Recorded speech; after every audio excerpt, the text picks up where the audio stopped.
Okay, so last thing is what do you want to do the rest of the way? You mentioned Kyle Harrison. Is there a start in there? Elliot Ramos is only hitting about 220 in the minors, but do you bring him up? Should Casey Schmidt get a look? There are a number of guys. You want to talk about people that are going to make your eye roll, but one of the two guys that Farhan Zaidi brought up in terms of being a September call-up, because we're just a few days away, rosters will expand who's coming up. He is excited to see David VR. That is one of the players he is excited to see because he has gone back down to the minors and looked the same way he did before. He's been one of the best players in AAA all year. So I get what they're doing. What they're saying is you need to earn your way up, and we want to reward guys who've had great seasons and whatnot. So I got no problem with VR coming up. But, I'd be rotating things in and out as quickly as possible the rest of the way because I want to look at as many guys as possible. And this may be the controversial part of this. If Belt and Longo get healthy, I don't think I'd activate them. No, I'm with you. I don't think I'd activate him because it's quite frankly, it's a waste of at-bats. It's a waste of time. The only thing I could see them doing is having a ceremonial, final weekend at AT&T Park for both of those guys, kind of as a send-off in the way that they did Hunter Pence. First course of action, Mike Yastrzemski. We all like you a lot. You know what I mean? Like we've grown to really like you. Your swing is horrific right now. Your at-bats are unwatchable.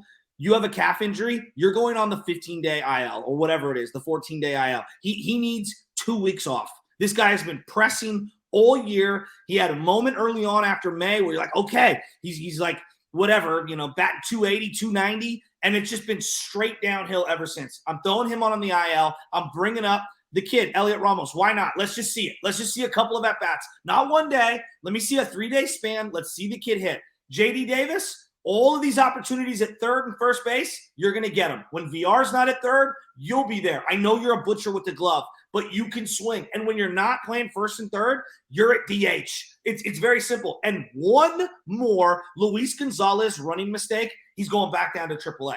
You just can't do it. We cannot do this. You cannot allow this as a team. I don't know what you do with Lamont Wade Jr. Like, to me, he's the giant question mark. I don't think you can keep running him out. He's batting 170 right now. Yeah, that looks bad. Yeah, I don't know what you do, Mark. Like that, I need to see Ramos just to get a little taste of him. I want to see JD Davis every day. Estrada's going to continue to play. Obviously, Flores and Slater. And Slater's the other guy. Slater should be every day. From here to the rest of the year, just play him every day. Let's see what we have. I'm with you. I mean, I think it's good business, and it's the right way to run an organization, to look at guys and say, you've earned your way this year. Give them a taste of the big leagues, give them a reward, give them dessert at the end of a meal, kind of a vibe. I totally get that. And the things that they know that we don't necessarily is you don't want to mess with a guy's head. I don't know what the mental side of all of this is. Like, for instance, Kyle Harrison getting a start this year at the end of the year.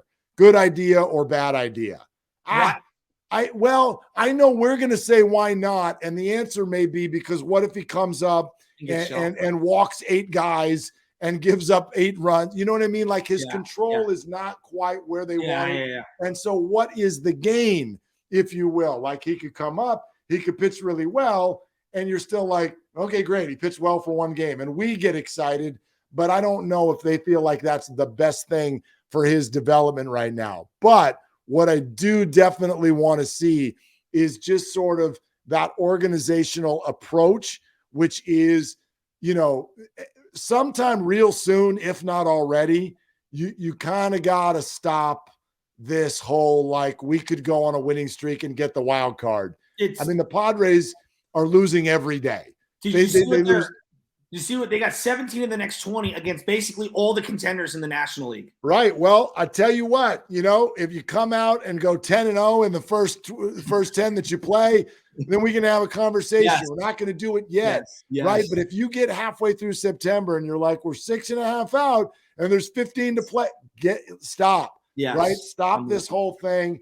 And by the way, real quick, I'm saying Evan Longoria is going on the IL. He very well may not. They don't feel like it's very serious. they've got some hope. They thought maybe he could even play as quickly as Tuesday or Wednesday this week. And Evan sounds very, very activated, as he put it, to help the team win. No, Evan's very activated to activate his contract language for next year. That's what he's trying to do. I'm sorry. You got to have the bigger picture. And because some guys, they get big when the lights come on. Mm-hmm. And so, yes, like coming up to the big leagues, you might see a different side to a player that you haven't had a chance to see yet. The other thing that I've omitted that I didn't bring up, my God, Joey Bart needs to be in the 3, 4, or 5 hole. Stop it. I'm talking to my dog. Joey Bart needs to be in the 3, 4, or 5 hole. Just do it for a couple of days in a row. Yeah. What harm can be had? You batted Yastrzemski in the 4 hole yesterday. He has been, Antarctica thinks that Mike Yastrzemski is cold at the plate right now. What are we doing? Put Bart in the middle of the order and let's just see him hit. He batted 350 or whatever it was over the last 2 weeks. This week, not the greatest because the whole team's been slumping. What do they have to lose? Like, he's earned it. Yep, absolutely. By the way, one other name I want to bring up, and I have my eye on him right now, and Farhan even brought him the other day.